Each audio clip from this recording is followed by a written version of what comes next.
ठीक है। तो चलिए आज हम स्टार्ट करते हैं कि किस तरीके से कौन कौन से क्वेश्चन आते हैं और कैसे कैसे हमको क्या क्या चीज़ ध्यान रखनी है। तो सबसे पहले आप यहाँ देख रहे हैं कि लिखा हुआ है परिसंचरण तंत्र, इसको इंग्लिश में कहते हैं सर्कुलेटरी सिस्टम। देखिए हमारी क्लास बाइलिंगुअल रहेगी, मतलब हम इंग्लिश और हिंदी दोनों का ही प्रयोग करेंगे, जिससे ना कि इंग्लिश वालों को दिक्कत हो ना हिंदी मीडियम वालों को दिक्कत हो। एक चीज़ और यहाँ ध्यान रखिएगा कि जो भी मैं क्लास डिस्कस करूँगा उसके बाद आपको उसके नेक्स्ट डे उससे रिलेटेड जितने भी बैक ईयर क्वेश्चन हैं या जितने भी प्रोबेबिलिटी बनती है उसकी स्लाइड्स आपको मिल जाएंगी और वो स्लाइड्स भी मैं डिस्कस करूँगा आपसे। तो चलिए हम स्टार्ट करते हैं, ना टाइम ना ख़राब करें, चलिए लेट्स बिगिन। तो सबसे पहले आप यहाँ देख रहे हैं कि परिसंचरण तंत्र मतलब जिसको हम बोलते हैं सर्कुलेटरी सिस्टम। सर्कुलेटरी सिस्टम की अगर मैं बात करूँ, परिसंचरण तंत्र की बात करूँ, तो सिंपल सी बात है, आपको जब भी ये वर्ड सुनते हो तो आपके दिमाग में आता है हृदय, कि ह्यूमन हार्ट के बारे में बात हो रही है। तो परिसंचरण तंत्र से सबसे पहला क्वेश्चन बनता है कि खोज किसने करी थी, तो वो है विलियम हार्वे। एक वैज्ञानिक हैं विलियम हार्वे। विलियम हार्वे नामक वैज्ञानिक ने इसकी खोज करी थी और बोला था कि ये जो परिसंचरण तंत्र है मनुष्य में, ये दोहरा है। दोहरा मतलब डबल सर्कुलेटरी सिस्टम। अब ये दोहरा क्यों बोला जाता है, सिंपल सी बात है, डबल बोलने का कोई तो मतलब होगा। तो यहाँ सिंपल सा मतलब ये है कि एक बार रक्त इसमें प्रवेश करता है हृदय में धमनियों के द्वारा, और फिर ये जाता है फेफड़े के पास, लंग्स के पास जाता है, वहाँ पर ये ब्लड प्योर होता है और फिर वापस ये हृदय में प्रवेश करता है ह्यूमन हार्ट में। तो 2 बार इसकी एंट्री होती है ह्यूमन हार्ट में, इसलिए इसको बोलते हैं डबल सर्कुलेटरी सिस्टम। ये क्वेश्चन यहाँ पर बन चुका है कि डबल सर्कुलेटरी सिस्टम क्यों कहते हैं, या मनुष्य में पाए जाने वाले परिसंचरण तंत्र को में दोहरा है या इकहरा है, मतलब सिंगल है या डबल है, तो आप बोलेंगे दोहरा परिसंचरण तंत्र है। और डिस्कवर किया था इसको विलियम हार्वे नामक वैज्ञानिक ने। ठीक, अब अगर हम देखते हैं कि ह्यूमन हार्ट की लोकेशन कहाँ है। अगर मैं लोकेशन की बात करूँ तो लोकेशन की बात में आपको यहाँ छोटा सा ग्राफ डायग्राम बना के दिखाता हूँ। ये हैं ह्यूमन लंग्स, फेफड़े हैं, और ये फेफड़े, ये है डायफ्राम, ठीक, डायफ्रेगम है। तो ये है मेरा राइट और ये है लेफ्ट, मतलब ये राइट लंग्स है और ये लेफ्ट है। तो स्लाइटली लेफ्ट बोला जाता है, थोड़ा सा बाईं ओर इस जगह पर हृदय होता है। ठीक, अब ये जो जगह है ये एक कैविटी होती है, गुहा होती है। शरीर में कोई भी जगह पर कोई भी किसी भी ऑर्गन को सेट होने के लिए नेचर ने हमको वहाँ पर एक कैविटी दी है। इस कैविटी को, इस गुहा को बोलते हैं पेरिकार्डियल गुहा, या इंग्लिश में कहते हैं इसको पेरिकार्डियल कैविटी। ठीक, और इसी गुहा के अंदर होता है ह्यूमन हार्ट। क्लियर है। तो ह्यूमन हार्ट किस तरफ है, पेरिकार्डियल कैविटी के अंदर है, और यहाँ पर एक फ्लूइड पाया जाता है, एक द्रव पाया जाता है, इसको बोलते हैं पेरिकार्डियल फ्लूइड, पेरिकार्डियल द्रव। तो जब भी कभी भी वर्ड में आपको कार्डियो समझ में आया तो आप समझ जाना है कि वो हृदय के बारे में बात हो रही है। अब इस पेरिकार्डियल फ्लूइड का फंक्शन क्या है, ये ह्यूमन में अगर बाहर से कोई भी शॉक लगता है तो ये शॉक एब्जॉर्बर है, मतलब झटके को एब्जॉर्ब कर लेता है। तो ये तो एक लोकेशन हो गई कि हृदय कहाँ पर स्थित होता है और इसका क्या क्या मतलब इसकी खोज किसने करी थी, और डबल है कि सिंगल है, और इसकी लोकेशन कहाँ पर है। अब चलिए हम आगे देखते हैं कि आगे इसमें किस तरीके से क्वेश्चन बन सकते हैं। सबसे पहले क्वेश्चन इसमें बन सकता है धमनी और शिरा को लेकर के। धमनी को हम बोलते हैं आर्टरी और शिरा को हम बोलते हैं वेन्स। देखिए हम नॉर्मल भाषा में बोलते हैं नस, नसें दिख रही हैं, तो नसें क्या हैं, नसें वेन्स हैं। ये जो बाहर की तरफ दिखती हैं ये शिरा होती हैं, हल्की ब्लूइश कलर की होती हैं, जिसका कलर जितना ज़्यादा फेयर है, जो जितना ज़्यादा गोरा है, उसमें ये और ज़्यादा विजुअलाइज होती हैं। तो अगर धमनी और शिरा की बात करें तो किसमें शुद्ध रक्त होता है, तो इसमें होता है, धमनी में होता है शुद्ध रक्त। अब देखिए यहाँ शुद्ध और अशुद्ध की बात क्या है। शुद्ध रक्त का मतलब ये नहीं है कि वो अच्छा है, और शुद्ध का मतलब ये नहीं कि वो खराब है, उसको हटा दिया जाए, नहीं। शुद्ध का रक्त का मतलब हमेशा जब भी मैं यहाँ बोलूँगा प्योर ब्लड या शुद्ध रक्त, तो आप ध्यान रखिएगा कि यहाँ पर बात हो रही है रक्त में, ब्लड में क्या होगा, ऑक्सीजन होगा। और जब भी मैं अशुद्ध रक्त की बात कर रहा हूँ, इम्प्योर ब्लड की बात कर रहा हूँ, तो यहाँ पर आप ध्यान रखिएगा कि रक्त में क्या होगा, कार्बन डाइऑक्साइड होगा। तो ऑक्सीजन और कार्बन डाइऑक्साइड की प्रेजेंस या और एब्सेंस के अकॉर्डिंग हम इसको सेट करते हैं कि ये प्योर है या इम्प्योर है, शुद्ध है या अशुद्ध है। तो धमनी में मैंने बोला कि धमनी में होता है शुद्ध रक्त, और शिरा में क्या होता है, तो अशुद्ध रक्त। इसको इंग्लिश में अगर मैं वर्ड बोलूँ तो यहाँ बोलते हैं ऑक्सीजनेटेड ब्लड, मतलब इसमें ऑक्सीजन है, और इसमें बोलते हैं डीऑक्सीजनेटेड ब्लड, मतलब जिसमें कार्बन डाइऑक्साइड है। तो यहाँ पर होगा अशुद्ध रक्त, शुद्ध रक्त और अशुद्ध रक्त। धमनी का फंक्शन क्या है, धमनी हृदय में जो भी ब्लड प्योर है इसको शरीर तक फैलाता है। तो मैं अगर बात करूं तो ये क्या करेगा, हृदय से, मतलब मनुष्य के हार्ट से ब्लड कहाँ लेके जाएगा, शरीर तक फैलाएगा। मतलब हृदय से निकलेगा ब्लड और शरीर तक फैलेगा। और अगर शिरा की बात करें तो इसका फंक्शन क्या है कि ये शरीर से, बॉडी से ब्लड को कहाँ पर लेके आएगा, ह्यूमन हार्ट तक। तो ये शरीर से लेके आएगा हृदय तक प्योर होने के लिए, ठीक। अब अगर हम इसकी फिजिकल प्रॉपर्टी की बात करें कि धमनी कैसी दिखती है, तो धमनी की कला मतलब होती है वॉल, ट्यूब इसकी मोटी होती है। और अगर मैं शिरा की बात करूं तो इसकी ट्यूब पतली होती है, इसकी थिन वॉल है और इसकी थिक वॉल है, ठीक। और अगर मैं इसमें एक चीज़ और आपको और बताऊं, ये इसकी वॉल है, ये देखिए थिक है। मैंने यहाँ डायग्राम जो बनाया है रफ डायग्राम, इसमें आपको थिक दिख रही है, मोटी दिख रही है, और यहाँ पर बड़ी पतली सी है, बिल्कुल थिन है। तो इसमें ध्यान रखिएगा कि इसमें वॉल पाए सॉरी इसमें कोई भी वॉल्व जिसको कपाट बोलते हैं वो नहीं पाए जाते, किंतु इसमें वॉल्व पाए जाते हैं। उसका एक कारण है। कारण क्या है कि शरीर से हृदय की ओर रक्त को लेके आना है। अब देखिए जो सिराएं हैं वो शरीर से नीचे से हृदय तक ब्लड को लेके आ रही हैं। अगर इसमें कपाट नहीं होगा तो ये गुरुत्वाकर्षण के विपरीत, गुरुत्वाकर्षण क्या बोलता है, केंद्र में सब कुछ जाएगा, और ये गुरुत्वाकर्षण के विपरीत ऊपर की तरफ लेके आ रही है। तो अगर ये कपाट नहीं होगा तो ब्लड चढ़ेगा फिर नीचे गिरेगा। तो जैसे ही ब्लड ऊपर चढ़ता है वॉल बंद हो जाते हैं, फिर वो पीछे नहीं आ सकता, इसीलिए इसमें होते हैं वॉल्व। बट यहाँ पर ऐसा कोई भी वॉल्व नहीं है, क्योंकि जो धमनी है वो हमारे हृदय से रक्त को शरीर के सभी भागों तक पहुंचाती है। तो ये गुरुत्वाकर्षण की दिशा में है, इसलिए यहाँ पर कोई भी वॉल्व या कपाट नहीं होते। तो ध्यान रखिएगा कि यहाँ पर कपाट वॉल्व नहीं है और यहाँ पर कपाट वॉल्व उपस्थित है। ये इंपॉर्टेंट पॉइंट है, ठीक। अब अगर मैं बात करूं कि दोनों में से इंजेक्शन किस में दिया जाता है, तो आप सभी को पता होगा इंजेक्शन इंट्रावेनस होते हैं। इंट्रावेनस मतलब वेन्स में, शिरा में लगाए जाते हैं, क्योंकि इनकी वॉल पतली होती है। और धमनी का प्रयोग क्या करते हैं, धमनी से हम बीपी मतलब ब्लड प्रेशर को मेजर करते हैं। सबसे बड़ी धमनी कौन सी है, तो उसको हम हिंदी में कहते हैं महाधमनी। महाधमनी को इंग्लिश में कहते हैं एओर्टा, और सबसे बड़ी शिरा है महाशिरा, इसको इंग्लिश में कहते हैं वेना केवा। ध्यान रखिएगा यहाँ पर हिंदी मीडियम वालों के लिए विशेषकर एक चीज़ ध्यान रखिएगा कि बायोलॉजी में या साइंस में कभी कभी वो सिर्फ ऐसे ही लिख के दे देगा देवनागरी लिपि में वेना केवा। तो आप लोग हिंदी मीडियम वाले इसको इस तरीके से भी लिख लेंगे, वेना केवा कहते हैं, या एरोटा ऐसे लिख के आ जाएगा देवनागरी लिपि में एरोटा। क्योंकि जो आपका पेपर है वो गूगल ट्रांसलेट से ट्रांसलेट होता है, और ट्रांसलेशन में अगर उसने एरोटा लिख दिया तो आप सोचते रहोगे कि क्या है। तो ये है महाधमनी और ये है महाशिरा। महाशिरा को वेना केवा कहते हैं इंग्लिश में, और इसको बोलते हैं एरोटा, ठीक। अब यहाँ पर एक थोड़ा सा कन्फ्यूज़न वाली चीज़ और आती है। अगर इन कभी नाम के आगे फुफ्फुस लगा हो, फुफ्फुस धमनी, और यहाँ लगा हो फुफ्फुस सिरा, इसको इंग्लिश में कहते हैं pulmonary artery and pulmonary veins, pulmonary artery, और इसको बोलते हैं पल्मोनरी वेन्स। तो जब भी फुफ्फुस लगा हो तो यहाँ पर आपको बस केवल एक चीज़ याद रखना है, धमनी में होता है शुद्ध मतलब प्योर ब्लड, और जब भी फुफ्फुस लगा हो तो आपको बस रिवर्स कर देना है, मतलब कि इसमें कौन सा ब्लड होगा, फुफ्फुस धमनी में कौन सा ब्लड होगा, अशुद्ध होगा, इम्प्योर ब्लड होगा। और फुफ्फुस शिरा की अगर बात करें तो फुफ्फुस शिरा में कौन सा ब्लड होता है, आप देखिए यहाँ लिखा हुआ है अशुद्ध मतलब इम्प्योर, और फुफ्फुस शिरा तो आप उल्टा कर दो, मतलब यहाँ पर कौन सा होगा, शुद्ध रक्त होगा। तो अब यहाँ पर शायद आई होप आप सारी चीज़ समझ गए होंगे। धमनी में कौन सा रक्त होता है, शुद्ध रक्त, शिरा में अशुद्ध रक्त। धमनी का काम क्या है, हृदय से शरीर के अन्य भागों तक, सभी भागों तक ब्लड को पहुँचाना, और शिरा का इसका जस्ट रिवर्स है, शरीर से ब्लड को लेके आना, ठीक। इसकी वॉल मोटी होती है, थिक होती है, कला मोटी है, इसकी कला पतली है। इसमें कपाट पाए जाते हैं, आपको दिख रहा है, इसको कपाट नहीं होते हैं। सबसे बड़ी धमनी महाधमनी, सबसे बड़ी शिरा महाशिरा, इंग्लिश में एरोटा और वेना केवा। और फुफ्फुस धमनी, अगर कभी फुफ्फुस दिखे तो आपको क्या करना है, फंक्शन उल्टा कर देना है। पल्मोनरी आर्टरी में होता है अशुद्ध रक्त, धमनी में है शुद्ध, और फुफ्फुस धमनी में अशुद्ध, शिरा में है अशुद्ध और फुफ्फुस शिरा में है शुद्ध।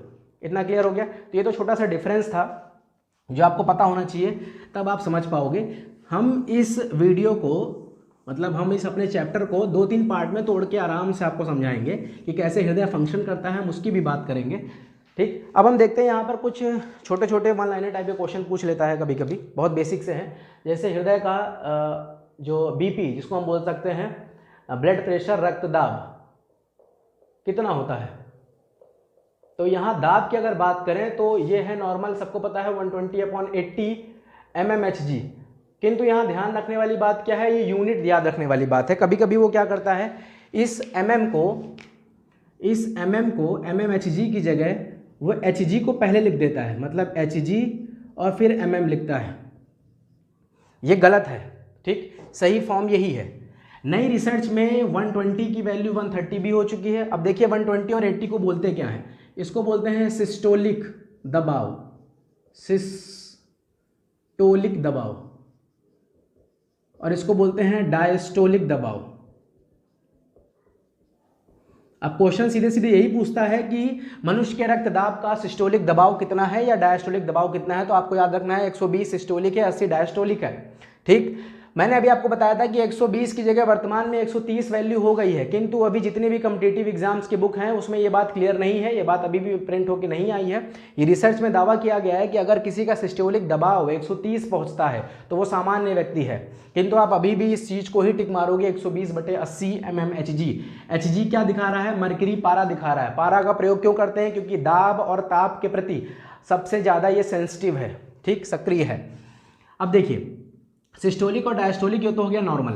अगर कभी भी किसी का बीपी 120 से ऊपर चला जाए, याद रखिएगा 120 से ऊपर, मगर कितना, तो 120 से ऊपर होकर के अगर उसका बीपी 150 पहुंच जाए या इससे और ऊपर जाने लगे तो यहाँ एक बीमारी हो जाती है। 150 या इससे और अधिक बीमारी का नाम है हाइपरटेंशन।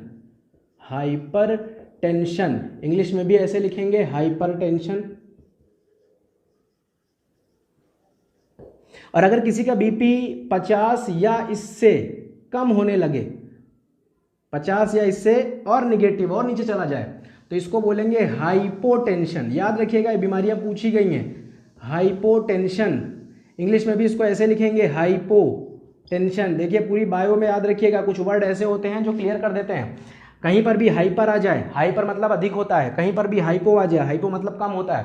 क्वेश्चन अब ये नहीं पूछा जाएगा आपसे क्वेश्चन क्या बनेगा, सिस्टोलिक और डायस्टोलिक, सीधे सीधे ये पूछेगा, या ये बीमारियां पूछ सकता है कि हाइपरटेंशन और हाइपोटेंशन कब होती हैं। तो क्लियर हो गया। रक्त दाब नापने की मशीन है स्फिग्मो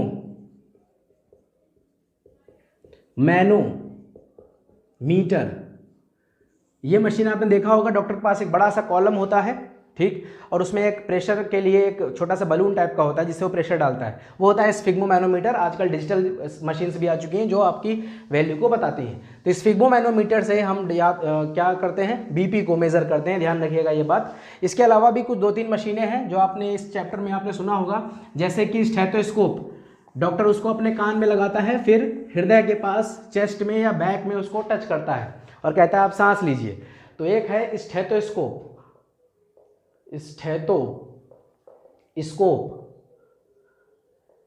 स्टेथोस्कोप की अगर हम बात करें तो सबसे पहले बात इसमें क्वेश्चन क्या बनता है कि स्टेथोस्कोप किस सिद्धांत पे कार्य करता है। तो ये कार्य करता है ध्वनि के परावर्तन सिद्धांत पर, ध्वनि के परावर्तन, रिफ्लेक्शन ऑफ साउंड इंग्लिश में कहेंगे इसको, ध्वनि के परावर्तन सिद्धांत पे ये कार्य करता है।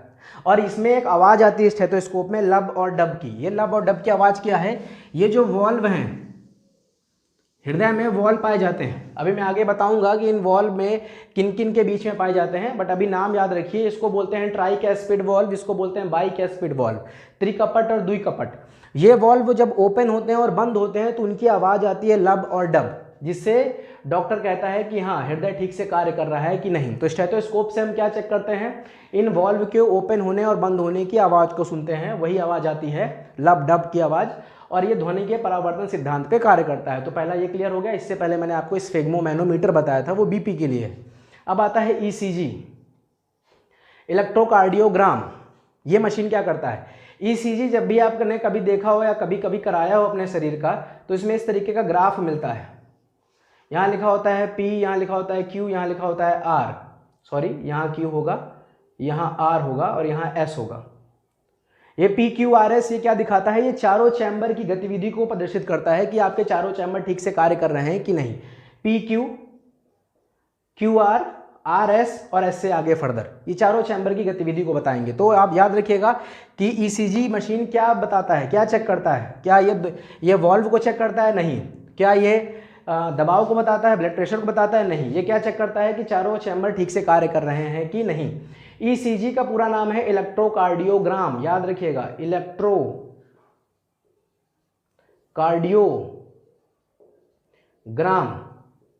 और इससे जो ग्राफ मिलता है इसको बोलते हैं इलेक्ट्रोकार्डियोग्राफ, याद रखिएगा। ग्राफिकल रिप्रेजेंटेशन, ग्राफी निरूपण बोला जाता है इलेक्ट्रोकार्डियोग्राफ, और इस मशीन का नाम है इलेक्ट्रोकार्डियोग्राम। ठीक, ओके। तो ये ईसीजी हो गया, स्टेथोस्कोप हो गया, स्फिग्मोमेनोमीटर हो गया। ये बात क्लियर है? तो 3 मशीन आप समझ गए कि इनसे क्या किया जाता है, क्या होता है। अब देखिए थोड़ा हम हृदय के बारे में देख लेते हैं। ये हृदय का स्ट्रक्चर यहाँ बना हुआ है। तो हृदय में 4 चैम्बर आपको आसानी से दिख रहे हैं। इन 4 चैम्बर में अगर मैं इस तरीके से खड़ा हूँ तो ये दायां है और ये बायां है, मतलब ये दाएं चैम्बर है और ये बाएं चैम्बर है, ये राइट है और ये लेफ्ट है। ऊपर वाले चैम्बर को अगर मैं नॉर्मल ऐसे बना के आपको दिखाऊं तो ये ऊपर वाले जो 2 चैम्बर हैं इनको बोलते हैं अलिंद, इन दोनों ही को बोलेंगे अलिंद। और नीचे वाले को चैम्बर को हम क्या बोलते हैं? नीचे वाले को हम बोलते हैं निलय। निलय इंग्लिश में बोलें तो अलिंद को हम बोलते हैं एट्रियम या ऑरिकल, और नीचे वाले को बोलते हैं वेंट्रिकल। तो अगर ये दायां भाग है मतलब ये वाले पार्ट, तो इसको बोलेंगे राइट ऑरिकल, राइट वेंट्रिकल, दायां अलिंद, दायां निलय। और ये वाले भाग को बोलेंगे लेफ्ट ऑरिकल, लेफ्ट वेंट्रिकल, बायां अलिंद और बायां निलय। तो ये चारों क्लियर हो गया। ठीक, अब देखिए यहाँ पर एक मैंने छोटा सा डॉट बनाया है। ये डॉट होता है आपके दाएं अलिंद में, इस जगह पर होता है। इसको हम बोलते हैं पेस मेकर। पेस मेकर, देखिए पेस का मतलब क्या होता है? पेस का मतलब होता है करंट, मेकर मतलब बनाने वाला। तो जो करंट को बनाता है उसे बोलते हैं पेस मेकर। हृदय को चलने के लिए करंट की आवश्यकता है, क्योंकि हृदय क्या है? एक पंप की भांति कार्य करता है। घर में मोटर है, मोटर को चलने के लिए करंट चाहिए, और वही करंट कौन प्रोड्यूस करता है? हृदय भी एक पंप की तरह है। इसको करंट कौन देता है? पेस मेकर देता है। पेस मतलब करंट, मेकर मतलब बनाने वाला। इस पेस मेकर का रियल नेम क्या है? उसका नाम है SA नोड। SA का पूरा नाम है sino auricle node. Pacemaker दाएं अलिंद में है, याद रखिएगा। पेस मेकर का मेन फंक्शन क्या है? हृदय को पल्स जनरेट करने के लिए, मतलब हिंदी में बोल सकता हूं स्पंदन, हार्ट बीट, स्पंदन को बनाने के लिए, निर्माण करने के लिए पेस मेकर ही मेन फंक्शन करता है, इसको करंट देता है। ठीक, और इसका पूरा नाम क्या है? Sino auricle node. जब किसी व्यक्ति का पेसमेकर प्रॉपर काम नहीं करता है, मतलब उसमें कुछ समस्या आ जाती है, तो ध्यान रखिएगा यहाँ पर डॉक्टर इसको चेंज कर देता है और यहाँ पर एक बैटरी सेट करता है। ये प्राकृतिक है, ये ऐसे नोड प्राकृतिक है, और जब इसको चेंज किया जाता है तो वो कृत्रिम पेसमेकर हो जाता है। क्या समझ में आया आपको? ठीक है। अब यहाँ दाएं और बाएं भाग की अगर बात करें तो ये जो दायां भाग है पूरा, ये दायां भाग, दायां अलिंद और दायां निलय, इसमें होता है अशुद्ध रक्त। अशुद्ध रक्त, अशुद्ध रक्त अभी आपको मैंने बताया था, इम्प्योर ब्लड, मतलब इसमें क्या होगा? ब्लड में, रक्त में क्या मिला होगा? Carbon dioxide. और ये जो बायां भाग है इसमें क्या होगा? शुद्ध रक्त। शुद्ध रक्त का मतलब क्या है? इसमें होगा ऑक्सीजन। तो हृदय के दाएं भाग में अशुद्ध रक्त होता है और हृदय के बाएं भाग में शुद्ध रक्त होता है। क्या क्लियर हो गया? ठीक है। तो ये आज एक छोटा सा इंट्रोडक्टरी वीडियो था कि किस किस तरीके से बेसिक सी चीज़ें, हृदय कहाँ होता है, हृदय का क्या फंक्शन है, ऐसे नोड कहाँ होता है, कितने कितने चैम्बर होते हैं, स्टेथोस्कोप और ईसीजी और स्फिग्मोमेनोमीटर का क्या होता है। अगले हम इस क्लास में आपको बताएंगे रक्त के बारे में कि ये रक्त क्या है, किससे बना है, ब्लड ग्रुप के बारे में पढ़ाएंगे, फिर RH फैक्टर के बारे में बताएंगे और नए नए जो ब्लड ग्रुप हैं उनके बारे में डिस्कस करेंगे। तो आप ध्यान रखिएगा, इस वीडियो को ज़्यादा से ज़्यादा आप लाइक करिए, शेयर करिए, और अगर आपको लग रहा है कि इसमें कुछ और बदलाव किया जाना चाहिए तो आपके जो कमेंट सेक्शन में आप वहाँ पर हमको बता सकते हैं। Okay, thank you class, thank you.